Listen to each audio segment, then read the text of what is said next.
Here we are again, Lead Wisco with Ryan Kibbe. We talk about leadership and faith. Again, we are always learning and hearing more stories, aren't we? Yes, and always coming out of it with something to chew on, a homework assignment, a takeaway. So today's guest, a special friend, and really in a lot of ways a mentor. So you could actually probably find a lot about me, Ryan, if you wanted to. So I really don't care. This is going to be juicy. His backdrop is, here's the beautiful part. He was a high school football coach at my high school. And so he has stories. He has stories. Yes. But he's not one of those guys, that's what's interesting, didn't go to seminary, didn't go the track that you think most pastors go through. He went through, I would call the Godwin, that God kind of in his story and his, even where he grew up, how he grew up, all that stuff made him who he is. And he discipled me. I would say he was the one who poured in my life. So he's been in youth ministry, gosh, as long as I've known him, still today. And I think he's almost 100 years old. But I'll always mess with him that way. But anyway, I just want to probably bring him out here so he can chew it up with me. You realize what you just did. Oh, I know. I started the war. I know. The war begins. And now I'm going to load him up and ask for cheap shots to take at you. You can. Okay. Well, I love this guy. He served at Willow Creek for quite a long time in youth ministry, involved with leaders around the country and around the world for that matter. Has traveled around the world and spoke. Man, without further ado, Boshers, welcome to Lead Wisco. Thanks, you guys. Appreciate it. Bo hey, knows. Ryan. All right. Hey, Troy. Good seeing you, buddy. Yeah, always. Well, Bo, we're going to get started just by, first of all, I think it'd be great. When I introduce you, often people go, they have this really disturbed way they say his name. Boshir. They have no idea. I know it's his nickname. Is there a reason that, because you have brothers and sisters, but are you the only one called Bo? Yes. My dad was known by Bo. So very early on from sports, Boshers. So the coach would always started calling me Bo. And that's kind of just ran with it from high school on. So tell us where you grew up, as much detail as you want, but and then you got into college, and then really how you kind of found, or God found you in the midst of that journey. Yeah, it's a pretty amazing story of redemption and grace. But grew up in California, in Santa Monica, and from a divorced home. So my mom, once they divorced my father, moved to California, got remarried there, and divorced again, actually. But in that time, we grew up in Santa Monica, have two older brothers, two older sisters, so I'm the youngest. And from there, just, again, sports was my love. And the desire to, at a very early age, to be a Division I football coach. That was the plan. That's the only thing I had at that time, really, to keep me whatever true north was at the time of my life. It was sports. So went that route, ended up playing football at Pacific University. All during this time, I'm not a Christ follower, really just a survivor, if you put it that way. Yeah. But loving it. And then graduated from Pacific, came back, started coaching football, head football coach at several high schools. And then at that point was when I became a Christ follower, was 27 years old. And that I really did have one of those conversions that radically changed my life. I mean, it was, when they talk about upside down, it was an upside down conversion for me. And that led me down the path. Always loved, again, coaching and high school students. And that really remember the day in Sunland Valley, going up on the cross country mountain where we coached, kind of surrendered my life at that point. So God, if you can use me. And that led me into student ministry. Been in student ministry, never want to leave, and never had any desire to. Yeah. So you grew up in Santa Monica. He was, I want to say, you were a minority on your team, your high school team, I think, a running back who was pretty fast at the time. Yeah. But I want to go back. Pacific University's up in Oregon, correct, Bo? That's right. It's up in Oregon. And so who was it that kind of introduced you to Christ? Was it a life that kind of impressed upon you? Because somehow it caught your attention. Who was that? Troy, I don't know if I could pinpoint, like, say one person. How God uses many people, but it was in the coaching world. One of my coaches was a Christ follower. He never really shared the gospel, but his lifestyle, I knew that he was, I would use the term religious coach. But he had a tremendous influence. And then when I went away to school, ironically, my girlfriend at that time, now my wife, bought me a Bible. As crazy as it sounds. Wow. You need to ask her why she did that, but that's when I went to school, and I actually started reading that. I mean, it was the Living Bible, so the translation. Wow. So I started reading that. That sparked my interest, but again, all during that time, I'm not a Christ follower. Come back, ended up getting a job actually as an athletic director out in a brand new school out in the Valley, and it was the pastor there who invited me to church, and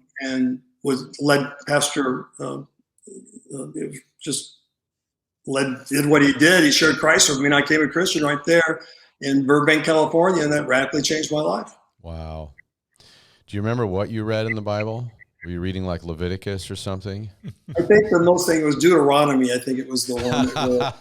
Yeah, or Numbers, yeah. Chewing on Leviticus is interesting, yeah. Yeah, well, this is obviously talking about leadership, and so you said something pretty quickly. So your high school sweetheart is your wife, Gloria, who I know very well. But talk a little bit about your family. You've been married for how long? Just give us a little bit of backdrop for our watchers and listeners. Yep, been married to a wonderful woman. Again, my high school sweetheart. Pretty amazing story there. For 42 years. So I have 3 sons and a daughter, and waiting for our second grandchild right now, a little girl coming here any day now. So I have a wonderful family. God's been good there. And, yeah. That's good. Well, we're talking about leadership. So, Bo, you've been around a lot of leaders because what you do now is Lead 222. Maybe give the listeners a little bit about what Lead 222 is and what you're noticing about leadership. Like, what are some of the lessons you're learning about good leaders that are needed today, leaders in ministry, even outside of ministry? Well, Troy, even as you mentioned, I ran through my story quickly. There was always a desire of being a coach. I really did love, at that time, obviously, high school football guys. Mm-hmm. But there was always an interest there. And so then when you play my story, I become a Christ follower, that passion of the generation is still there. And then that led me into student ministry. When I became a Christ follower, at that point, I started a youth ministry, actually you're very familiar with, out in California, that God really blessed. And so there was really always a passion there to reach the generation. And a lot of that had to do with my own background of just having no direction. I think the desire, knowing at a young age, you can change the heart and mind of this young person. I mean, it changes the whole direction of their life, and it's, to give them some type of counsel, which I never had. Yeah. And so there was a real desire to do that, a real heart and passion that, I can only say came from the Lord. And you guys, I know we use this word, it's a strange word to say God called me into ministry. Mm-hmm. You try to define what that means. It's pretty difficult. But I can truly say I have a testimony that I feel God called me in that direction, said, I'll use your life, take your passion that you have for coaching, and eventually what it ended up doing is I'm going to have you coach a different way. Yeah. And that was going to be the input, truth of Jesus in the hearts of the generation.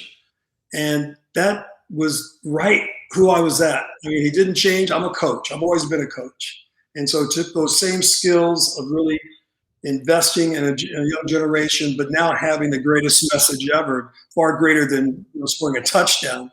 I mean, we're talking eternity. It was just everything I wanted to make a difference. And so, started student ministry from California, eventually to Willow Creek, which was an amazing experience at Willow. I don't know how many people are aware of that situation. There's a lot of talk as far as the head pastor there, but Pastor Bill Hybels was probably one of the top 4 men in my life that invested in me.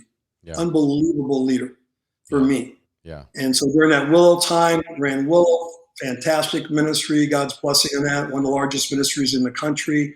We had one of the largest conferences that led to what was called the Willow Creek Association, which was thousands of churches around the world that, again, I got to direct and coach and help with, student ministry.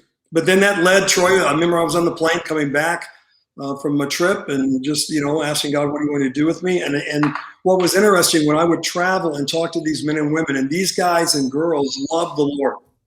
So, I mean, they're in student ministry, man, they're trying to do the best they can. I'd go out there and do some type of training. Eventually that evening we'd sit down and I would simply ask them this question. It really was just, and they trust me a little bit at that time. It would just be, it'd be like, hey, Ryan, how you doing really? Mm-hmm. And that question God used to open the lives of these youth leaders. And what I started hearing was some very difficult stories of these guys and girls that needed coaching, needed assistance. And so I remember praying, Lord, if you can use me in that, I'm available. And so that's when I transitioned out of the ministry that I really loved, started Lead 222, which is my life verse of 2 Timothy 2:2, which we're all about doing just what I wanted to help with. And that was coaching. We use the word coaching and mentoring in the lives of youth leaders around the country.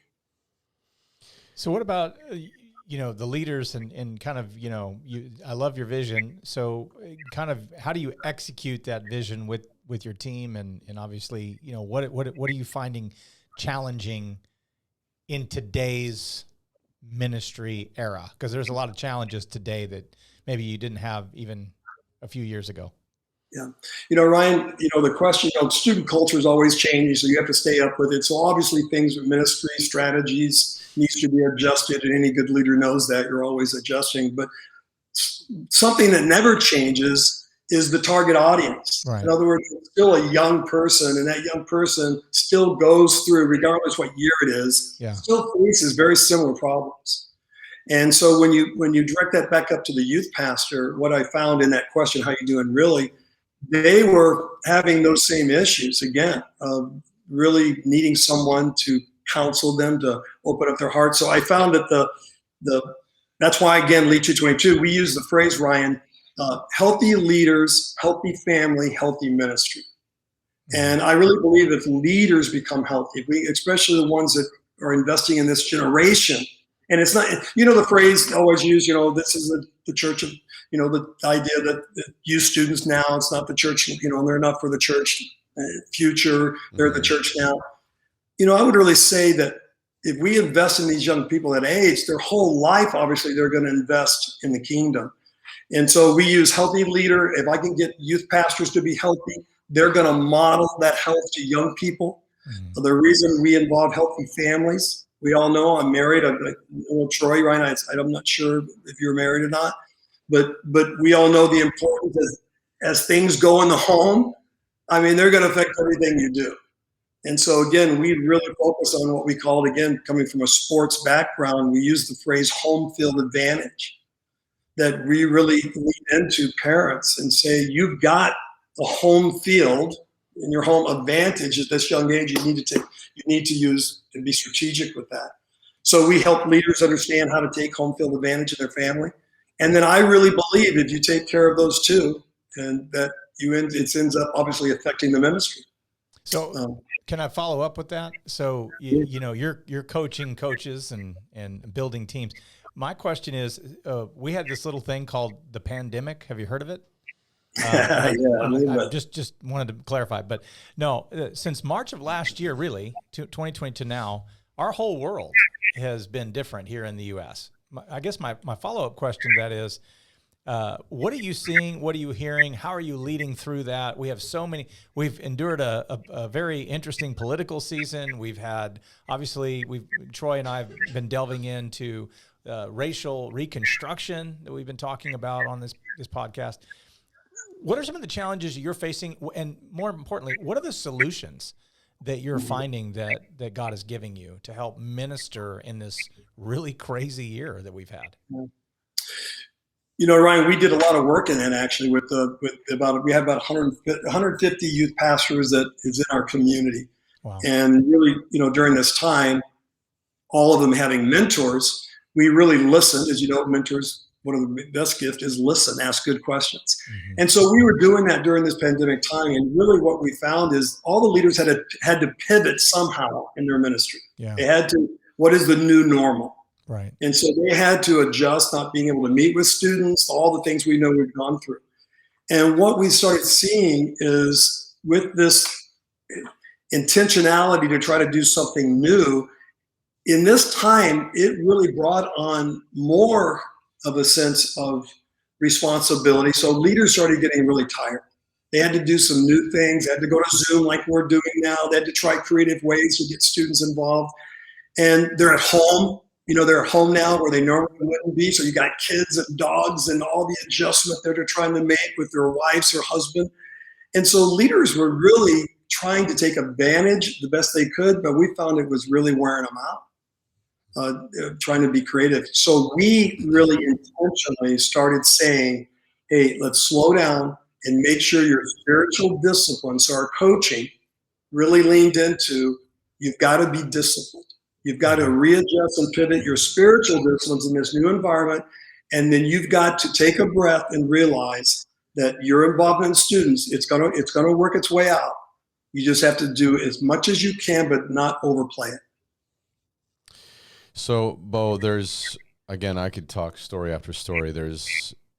And I think we're getting into a little bit about what these leaders need, but let's distill it even down further. Like, let's talk about, what do you think are some key essentials for a great leader? Now, I'm going to preface this question by telling just a story about Bo. One of the first things he invited me to was this youth meeting. I think it was called Come and Enjoy, which I kind of joke about as like, well, the worst titles for some youth. You'd never name anything like that today, right? Come and Enjoy. It's like, what is that? It was creative at the time. Yeah, it was. But I remember it was a rented Lutheran high school. We were in a classroom. There was no youth posters. There was no youth band. There was no music to walk into. Basically, walked in a classroom.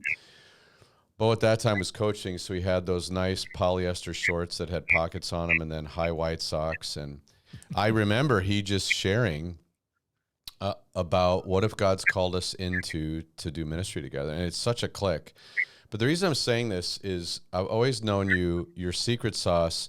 Some leaders are like, they're answer people, or they're great expositors, or they're strategy people. It's Bo's like secret sauce is passion. He brings a passion, and it's like that halftime coach you can do this. And so I would say that you exude passion, which has kept you, I think, in the forefront of so many things.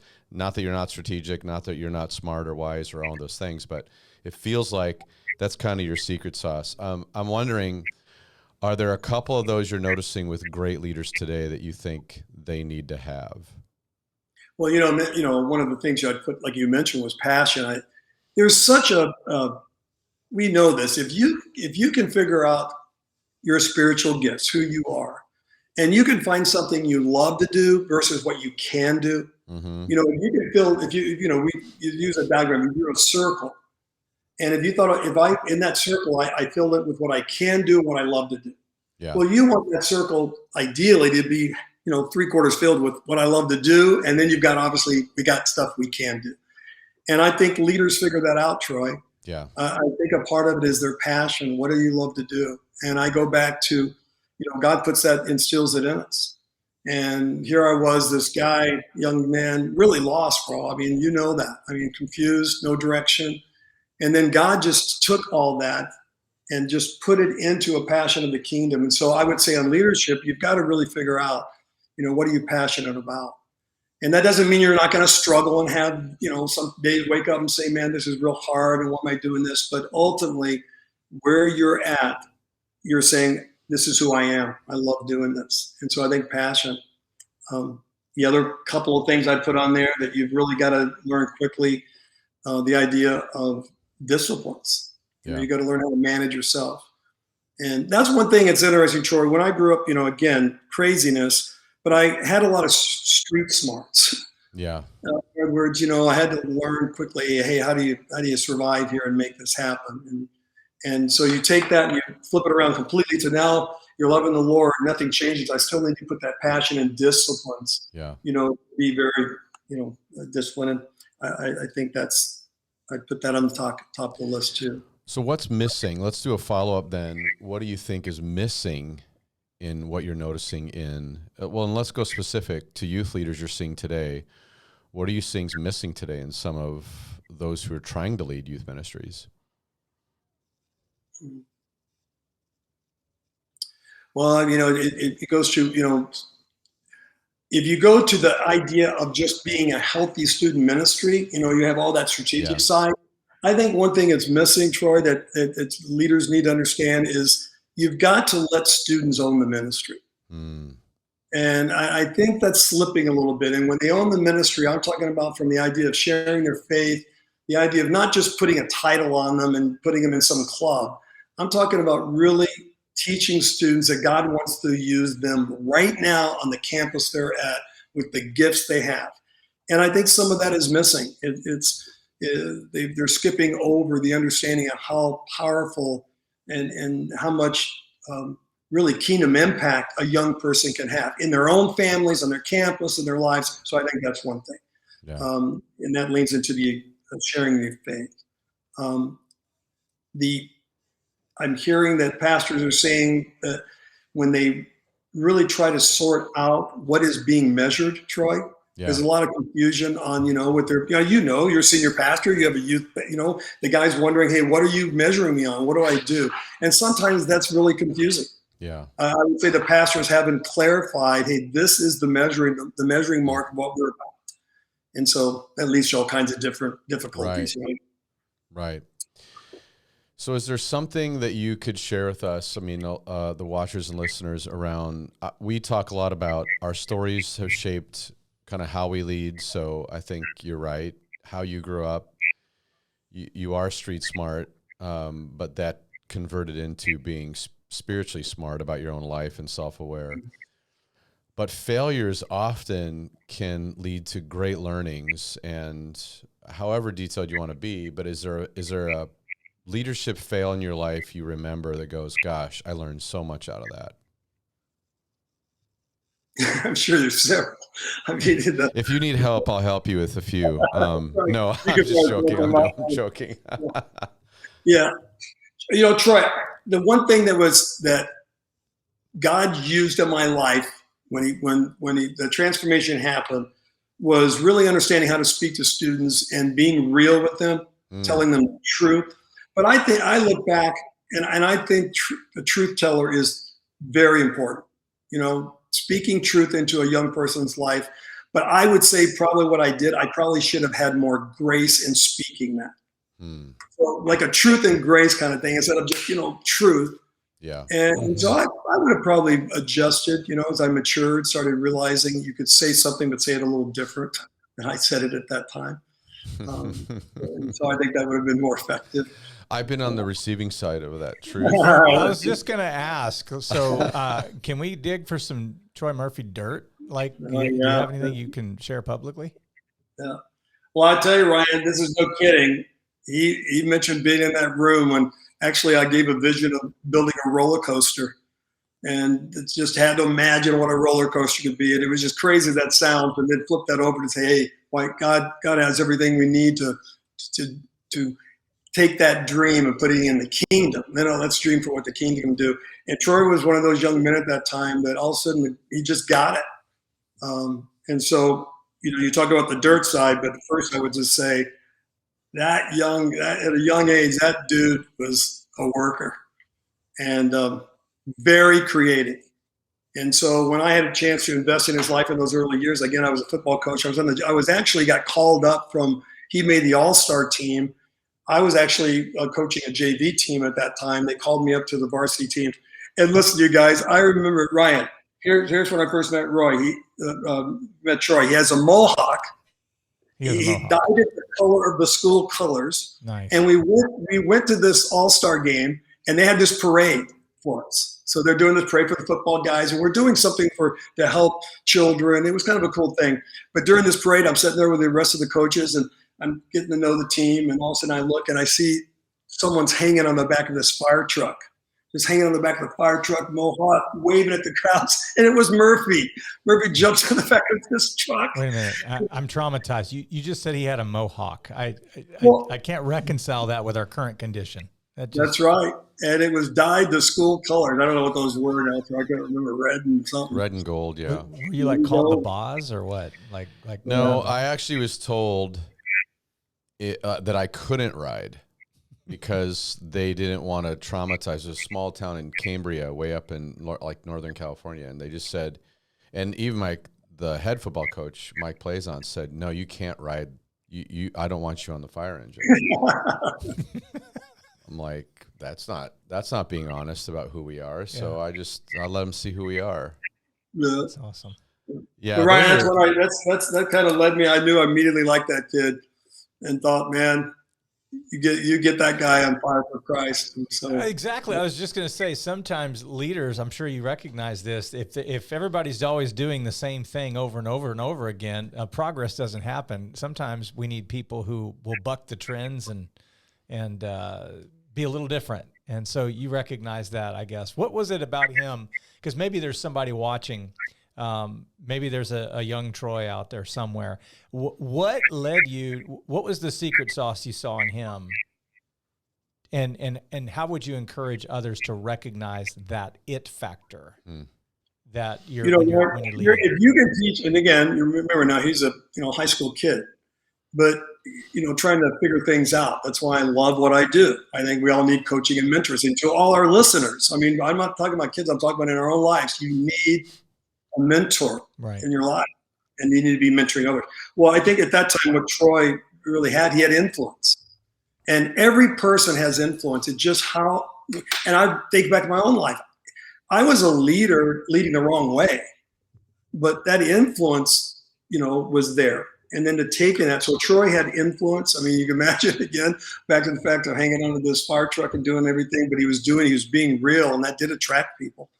With an interest. So I think that was one of the pieces that I knew that he had influence. And also he wanted, this could probably come from some brokenness. You can ask him, just like we all had, but he wanted to win. He wanted to prove that he could do something. And that can be unhealthy, but when you put the right motives in front of you to the kingdom, that turns into impact. And so that's what, couple quick things I saw in him.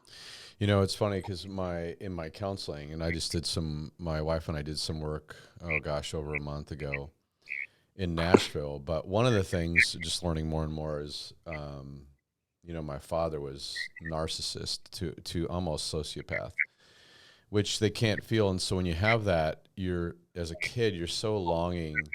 It's like they say trauma is either a fire or a drought. It's either an event or it's something withheld. And what was withheld was just a male in my life affirming, hey, you're okay, you can do this. So I joined the Marine Corps probably more for just, I'm going to prove I can do this. But I think football, coaching, I had never played sports until I got into really junior high and high school. And so even putting on pads as a freshman, I had never played. But when the coach says, Murphy, go hit that guy, and I have no sense of how to do that, I just ran full speed into him. I had so much anger. And then they go, great job. Oh, that was like fuel. Because I couldn't believe that. It was just like, I feel so good. Someone actually loves me. And I know that's a bit distorted. Yeah. So what the counselor told me is very interesting. He said, actually, God does bring some things in your life that are actually not as damaging. You know what I'm saying? Like Bo said, he used that energy in a good direction. Right. So yes, it was performing in sports, and it eventually became performing in youth ministry or in ministry. I think God started to distill that and purify that over time. I mean, now at 57, I think I'm still shedding some of that longing to be loved, but gosh, that's like an ongoing journey. But I do think I'm probably getting back to passion. There's something about passion. I think they say that For traveling speakers that are the most successful in the country, you only need like 2 or 3 talks. It's funny to make a lot of money. If anybody wants a business plan there, but they say that the key, the it factor is passion. If you don't believe what you're talking about, and I know, Bo, you always believe what you're talking about. And that was compelling. Yeah. Because I think I could smell, oh, this guy's BSing us. He's not telling us the truth. Yeah. And Troy, that gets back, I think students all have that kind of meter. Yeah. And today, if you can be real and, tell your story, be honest, but challenging, like it comes back. Yeah. And you know what? We're driven, Troy, you are, I am, and that can be unhealthy. But I love the fact of what God takes. What is it? Romans 8:1. If you have the gift of leadership, lead with diligence. Well, what does diligence means? Persistence, right? Yeah. Well, you take that same drive and put it towards a goal like the kingdom, and then become healthy. Come on, that workout gets it done. Yeah. And it's not just it's not a bad thing. I've got a gift. Let's win. Yeah. So I love that. Love how God transforms our lives. So what would you say to how do you find a mentor? That's a good question. Yeah. How do you find a mentor? Because that's a weird thing. Like, hey, will you mentor me? And I'm sure you have some stories of you, as you're just talking about, Bo, and I know you've done that. You find them for yourself, but maybe coach us a little bit, do a little coaching, get back into your coaching shorts there and tell us, how do we find mentors? How do we do that? It starts, it really does start with prayer. And I'm thinking if you're a Christ follower listening to this, and even if you're not, to say, God, I need some direction in my life. But I think it starts with prayer, Troy. And then it really is I keep using the word intentional, but that it's so important, is that you look around and say, I see a quality in this person's life. And I'm not even talking about high school students. I'm talking about young adults all the way down. And then you approach them and listen, if I went up to you and first thing I said, hey, Ryan, will you mentor me? That'd probably blow you away a little bit. Like, no, I'm not going to mentor you. Like, what does that really mean? Yeah. But if I said, hey, would you, talk to me for a few minutes, I have a question for you. Mm-hmm. You'd probably say, yes, let's have a cup of coffee. And then in that time of saying, hey, Ryan, I need some advice here. Afterwards, I would just simply, Troy, talking about how do you find a mentor? I'd ask you again, can we meet in a few weeks? Can I have a few more questions for you? And, hopefully the person says yes. If they say no, that's okay. Just move on. But they go, sure. And they look at their schedule. That second meeting, here's the deal. To find a mentor, I have to come ready. So I need to lead the agenda of saying, Troy, I need advice in my marriage. Troy, I need advice in picking a school. Or I am having a lot of anxiety or fears, whatever it may be. Could you assist me? Well, then that person sees that you are ready, you want advice. Because if you don't look for a mentor if you don't want to hear advice, right? The whole saying, don't ask for advice if you don't want to follow it. Right. That doesn't mean that everything someone says to you do it, but you need to be ready, open for counsel. So I say prayer.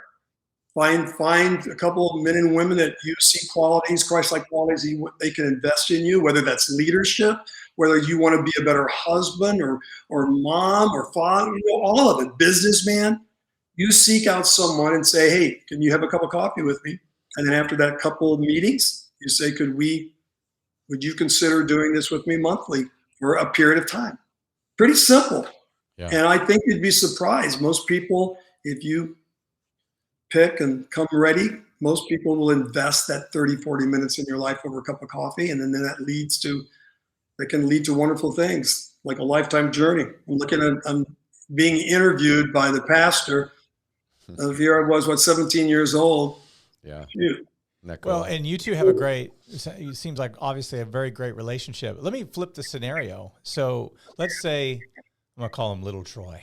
Little Troy doesn't do the work, and Little Troy shows up with you and he doesn't do that. And you find yourself like Troy's giving his mentor all the right words, but Troy's not doing the work. Mm-hmm. How do you, I'm not going to use this word, but I am. How do you fire this prospective mentee who is saying all the right things, but doing absolutely nothing with what? You're right. That's a great question. Listen, you frame that, young Troy. I like that. Little Troy, young Troy, little Troy. Don't say that too much, because that was what my counselor talked about, the emotional me that's not developed. And so it's super painful. Yeah. You just said that. I'm so sorry.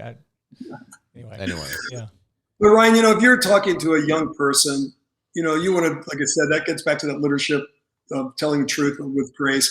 But I think it's absolutely appropriate if they're not doing the work. If I said, Ryan, let's have breakfast, and you didn't show up, I'd show that's a pretty rocky start. Yeah. I'd show some grace and say, hey, bro, what happened? Let me give you, okay, let's do this again. But if there was a pattern where you just weren't available, well, then I'd just tell you. I'd just say, Ryan, you approached me, or I saw there was something in you that we could work out. And if you don't show up, how can I do that? I would just say, you're not ready, buddy. So that's a young person. Someone, adult wise, we use this phrase, speak the last 10% of truth. I'd show that person what a mentor is about. And I'd say, Ryan, I'm going to speak some truth to you in love. You asked for me to be a part of your life. It doesn't seem like this is not a fair exchange here. You're not coming back. You're not really desiring that. There's something missing. And I'd speak truth to you. And it may hurt a little bit. And I'd say, hey, go pray about that. But if you want to come back ready to go, let's do this. It's funny. I'm just laughing because I know so much about this, Bo's energy towards this. So I remember Between the Lines, we used to do this. We had all these interns at Willow Creek, and so it's called Between the Lines. And I think, didn't we meet at 5 or 5:30 in the morning? 5:30. Oh my gosh! If you didn't show or you were late, it was. Was it Coach Bo? I think there wasn't as much. Just say counseling culture was not as predominant back then. Coach Bo, but there was definitely a lot of shaming. There might have been some counseling for some of those people afterwards, because it was like, "Hey, we're speaking truth to you. You were late. You let us all down. Go do some push-ups." Oh gosh, it was like you weren't late. And Willow was a lot like that. Willow had a very corporate culture. In fact, if you were late to a staff meeting, they would lock the door at the top of the hour, whatever that time was. And then they'd open it like 15 minutes later. And so if you had like 15 people, it was like the walk of shame is like, oh man, it's like you had that dog cone on your head. Like you were just in shame. You totally felt that. I do want to say, though, I think Bo, you mentioned a couple things that are really kind of cool to just remembering. I've always said Bo gets so excited and passionate, he makes up words. He doesn't even realize it, and they're brilliant. Like he made up the word slogan and logo, which I think we should market that. He could be wealthy man. Yeah. But one he used, and I don't know if you stole that, Bo, from somewhere, but I remember learning it, and I still use it today. We talk about accountability. Accountability is funny because it's always like, hey, will you hold me accountable so I don't have sex with my girlfriend when we were in high school, And it would be like trying to find a needle in the haystack. You'd have to ask that person 100 questions. How'd it go? And you realize, wait, the responsibility is not for me to find it. It's for you to show up. I think it's kind of what you're saying. Reveal your 10% that you're not telling. So he called it I-ability, not accountability. I need to show up and be vulnerable and honest about that. That was brilliant. I mean, I don't even know if it's a word, it's not a phrase, but it's stuck to accountability puts undue pressure and responsibility and over functioning on the person doing that. It's not my responsibility to keep you psycho. No, it's their responsibility to manage their freedoms. Right. And account for your ability, not your disability. Yeah. And you guys, what's, for the listener out there too, it's like, that's not easy because you've been burned before. And I'm talking about the adults, even young people. It's like, I'm going to share some truth with you. And then all of a sudden the person takes that truth and doesn't manage it well. And so I'm never going to, I got trust issues. And so it's like, I'm not going to trust you with this. No way. Troy keeps telling me to go to counseling. It's like, no way. I'm about to ask him a counseling question in a minute. Get ready. Here we go. But seriously, you guys, what's really important is that I-ability, people want to be known. Everyone listening to this podcast wants to be known and loved. And once the trust is in the bank of the person that's mentoring you, and that they're coaching you with love and grace, they're not judging you, you want to tell the truth. Yeah. because the enemy kicks your tail in that lie. Yeah. So you're walking around, people want to be free. Yeah. And so I think as a mentor, you've got to make sure you provide a safe place. And I think safe place is drawn out by being truthful with grace. Well, I love, Bo, what you're doing and what you've done, obviously pouring into my life. I thank you all the time for that, both publicly and privately. But I do love what you're doing. And it seems like people move on in church leadership from youth. And I will just confess, that was one of the saddest days of my journey. I felt a calling to go to the adult part of it because I was so tired of the adults being so dead spiritually. So it was me trying to do high school ministry with adults. But I'm so not just proud to have been poured in by you into my life, but also I'm excited that you still do that for youth pastors and leaders around the country. So I guess tell us a little bit about how does someone find Lead 222? And yeah, I'm sure there's a lot out there hearing, oh my gosh, I'm not doing well really, and needing someone to trust. How do they get in touch with you? Yeah, thanks, Troy. And really the best way is just lead, LEAD 222.com. And the 22 stands for that 2 Timothy, but lead222.com is our ministry. Or they can just go directly to me, Bo at lead222.com, Bo at lead222.com. And then, I can share more about if you're looking for a mentoring, especially if you guys are listening and, from the idea from your own church and youth pastors that want to be connected, or we'd love to help in any way we can, lead222.com. So I'm going to close with one more story because I just think it's great to have some of these stories. So Bo is like, he wasn't writing his own curriculum, and he would get stuff for us and go, all right, we're going to memorize this. And we memorized discipleship evangelism. I think it was out of Campus Crusade, Bill Bright. So it's like if you were to die today and go to heaven and stand before God, and he were to say to you, why should I let you in my heaven? It was the whole thing with the cue cards, and we memorized this. Yeah, very Troy. Who came to Christ in the mall? I know. I'm going to share that story.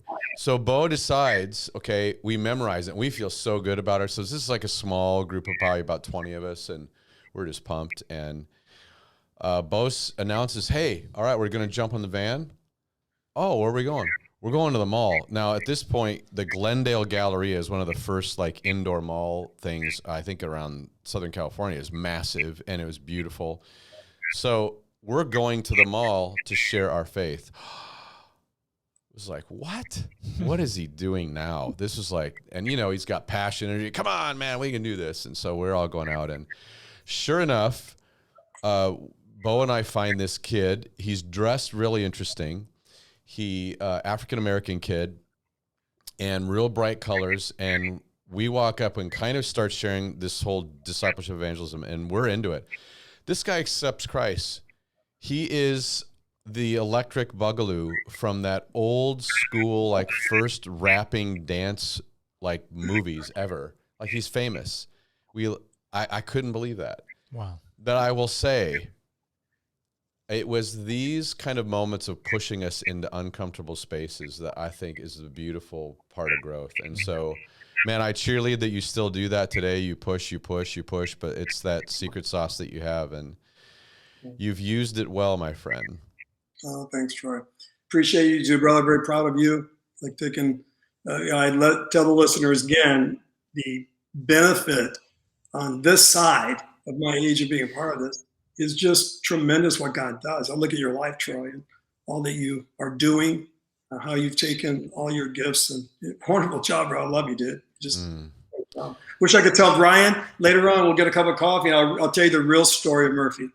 Yeah, I want the unplugged version. I don't, don't hold back. Bring it. Later on, have me tell you about the almost riot he caused in the hockey ring, because he brought all these crazy people in our youth ministry. That's a pretty interesting one. I'm sure we have. I grew up a PK, so I've actually leaked this out publicly, but it wouldn't be beyond the realm of possibility that a kid whose dad was a pastor at First Baptist Houston in the 80s, he did just happen to moon a congregation on their Christmas Eve pageant. This did happen. It goes down in lore of Texas history. It's not in the Alamo, but it's close. So wait, it was Baptist church? Yes, that's why you're a different sources denomination. close to me indicate that a young pastor's kid at First Baptist Church Houston in the 1980s mooned a congregation at their Christmas Eve rehearsal. Yeah, well, they're coming to get you now. Yeah. Not that ever, traumatized anyone. Anyway. Well, thanks you guys for listening. Thanks, Bo. And there'll be stuff pleasure, Bo. in the show notes and comments about Lead 222 and ways you can be a part of Lead Wisco. So thank you. Stay tuned. Like, comment, share. Hey, everyone. Thanks so much for listening today. We hope you learned from Bo on how to combine your passion with discipline and ability to create kingdom impact.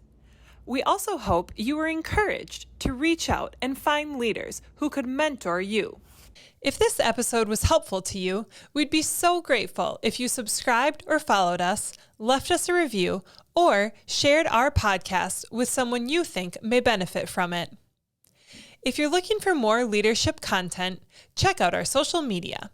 We post snippets of these episodes, leadership development resources, and more. If there's someone you think would be a great guest for us to talk to, message us on social media or send us an email at leadwisco@gbcc.me. Thanks for listening.